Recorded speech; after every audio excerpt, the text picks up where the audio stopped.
حدیث نمبر 559 559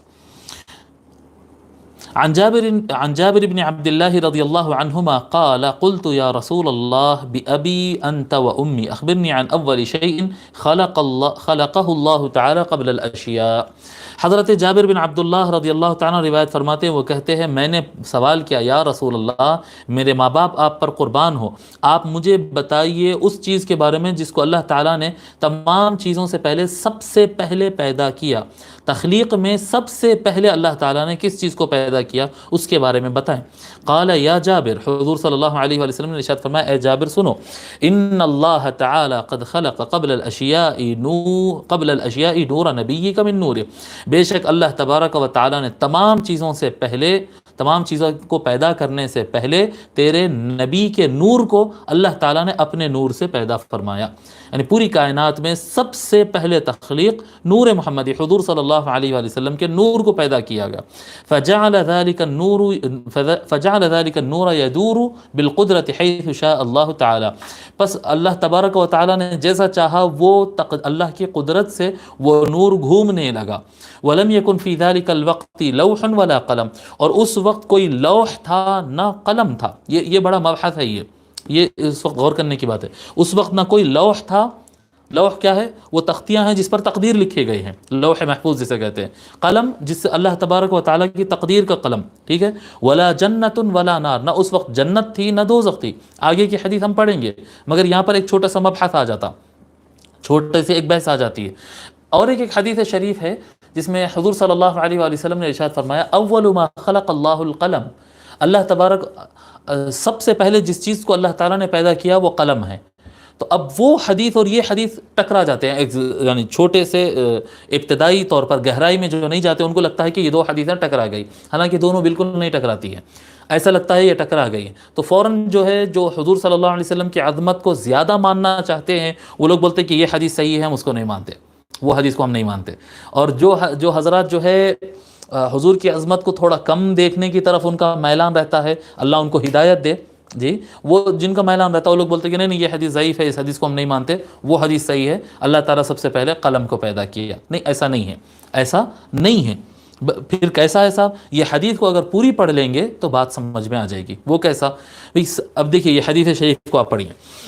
اس وقت نہ لوح تھا نہ قلم تھا، نہ جنت تھی نہ دوزخ تھا، ولا ملکن ولا سماء، نہ کوئی فرشتہ تھا نہ آسمان تھا، ولا ارض، زمین بھی نہیں تھی، ولا شمس ولا قمر، نہ اس وقت سورج تھا نہ اس وقت چاند تھا، ولا جنی ولا انسی، نہ اس وقت کوئی جن پیدا ہوا تھا نہ کوئی انسان پیدا ہوا تھا، ٹھیک ہے، کوئی نہیں تھا.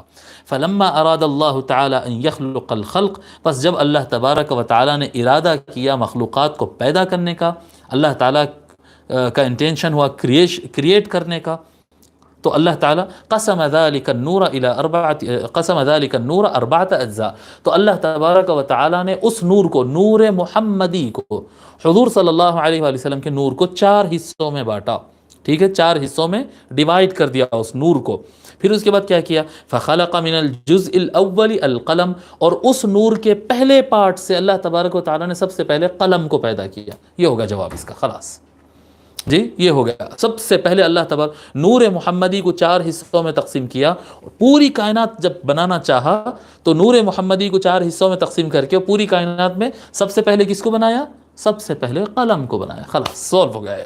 اور دوسرے سے لوح بنایا، دوسرے سے لوح محفوظ بنایا، تیسرے سے عرش بنایا، اور چوتھے نور کو ثم قسم الجزء الرابع 4 اجزاء، پھر چوتھے حصے کو پھر 4 حصوں میں ڈیوائیڈ کیا، پھر 4 حصوں میں ڈیوائیڈ کیا. فخلق من الاول حملۃ العرش، پہلے حصے سے عرش کو اٹھانے والے فرشتوں کو پیدا کیا.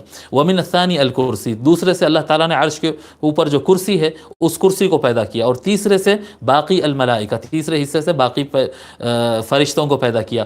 پھر ثم قسم الجزء الرابع 4 اجزاء، پھر جو چوتھا حصہ تھا اس کو پھر 4 حصوں میں بانٹ دیا. فخلق من الاول السماوات، اس میں سے پہلے حصے سے 4 آسمان بنا، پہلے حصے سے آسمانوں کو پیدا کیا، اور دوسرے حصے سے زمینوں کو. ومن الثانی الارضین، دوسرے حصے سے سارے زمین بنایا. ومن الثالث الجنت والنار، تیسرے حصے سے جنت اور نار بنایا. الحدیث، اور حدیث اس طرح سے طویل ہے، یعنی تقسیم ہوتی گئی، ہر مرتبہ 4 حصے میں سے 3 حصوں سے تخلیق ہوتی، چوتھے حصے سے تقسیم ہوتی جاتی. تو اس طرح سے پوری کائنات کو اللہ تبارک و تعالیٰ نے نور محمدی سے پیدا کیا. جتنا اللہ تبارک و تعالیٰ کی یہ یونیورس ہے، جتنی کریٹیوٹی ہے، جتنی تخلیق ہے اللہ تبارک و تعالیٰ کی، جتنی مخلوقات ہے، کریشن ہے اللہ تعالیٰ کا، وہ سارے کی ساری مخلوقات کو اللہ تبارک و تعالیٰ نے بنایا نور محمدی سے. تو اول ما خلق اللہ القلم کا جو معنی ہے، اللہ تبارک و تعالیٰ نے سب سے پہلے قلم کو پیدا کیا نور محمدی سے، یہ معنی ہوگا اس کا، نور محمدی سے. تو اس کے اندر ٹکراؤ نہیں ہے. اب یہ جو نور کا مسئلہ ہے، تو یہاں پر یہ حدیث شریف سے بات ثابت ہو جاتی کہ حضور صلی اللہ علیہ وآلہ وسلم حقیقت میں نور ہے. جی، حقیقت میں آقا علیہ الصلاۃ والسلام نور ہے. یہ ایک بات اس کے اندر سمجھ میں آ جاتی. بہت سارے حضرات کہتے ہیں کہ نہیں، یہ حدیث کا یعنی صحت کا وہ لیول نہیں ہے کہ ہم اس سے ایک حکم جاری کر سکیں، ہم اس کو اس درجے میں نہیں مانتے. تو اس درجے سے آپ اس سے مت مانیے، بلکہ آپ قرآن کی آیت سے مان لیجئے. سورہ مائدہ آیت نمبر 15، درس ختم ہونے کے بعد جب بھی آپ لوگ کو موقع ملے یہ آیت کھول کر ضرور دیکھ لینا. سورہ مائدہ آیت نمبر 15، اللہ تعالیٰ فرما رہا ہے: یا اہل الکتاب قد جاءکم رسولنا یبین لکم کثیرا مما کنتم تخفون من الکتاب ویعفو عن کثیر. اے اہل کتاب، یعنی یہود و نصارہ سے گفتگو ہو رہی، اے اہل کتاب، تحقیق کہ ہمارا رسول تمہارے پاس آ چکا ہے، یبین لکم، تاکہ تم پر واضح کر دے، کثیرا مما کنتم تخفون من الکتاب، بہت ساری ایسی باتیں جو تورات اور انجیل کی تمہارے پاس تھی اور تم چھپا کے بیٹھ گئے تھے، اس کو تم بیان نہیں کرتے تھے. اب وہ ہمارا رسول آ گیا ہے، وہ باتیں جو چھپی ہوئی تھی اس کو وہ بیان کرے گا. تخفون من الکتاب ویعفو عن کثیر، اور بہت سے تمہارے غلطیوں کو وہ معاف بھی کر دیتا ہے.